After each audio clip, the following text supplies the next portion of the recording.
সুপ্রভাত সবাইকে। আসলে আজকে আমার ব্লগ করার কোনো প্ল্যান ছিল না, কারণ আজকে আমি কলেজ বেরিয়েছি।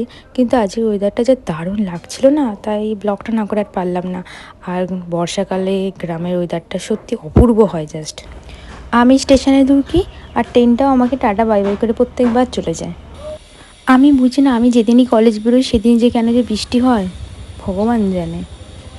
সত্যি প্রেমে পড়ার মতন শান্তির অনুভব পৃথিবীর আর কোথাও নেই।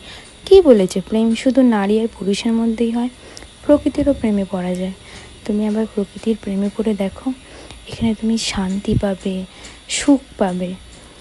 যখন তোমার মন ভালো থাকে, ট্রেন জার্নিটাও যদি 2-3 ঘন্টার হয় না, তখন তাতেও কিছু মনে হয় না। সত্যি আজও আমার সেটাই মনে হচ্ছিল, যেন ট্রেন জার্নিটা আরও বেশি হলে ভালো হতো। মনটা যতই খারাপ থাকুক, এরম পরিবেশে এলে যেন এই বৃষ্টির জল আমার মনের দুঃখগুলো তো ধুয়ে ফেলে দেয়। হ্যালো, তো আমি অবশেষে কলেজের কাছাকাছি চলে এসেছি। এই বৃষ্টির দিনে কলেজ যেতে ভালোও লাগে না, কিন্তু বাড়িতে বসে থাকতেও ভালো লাগে না। স্নান করবার পর যেমন নিজেকে একদম সুন্দর ফ্রেশ লাগে, প্রকৃতিরও কেমন বৃষ্টি হওয়ার পর যেন একটা আলাদা সৌন্দর্য ভরে যায়। বৃষ্টিতে যেন কলেজের সৌন্দর্যটা আরও 4 গুণ বেড়ে গেছে। কি সুন্দর না লাগছে না চারিদিকটা দেখতে।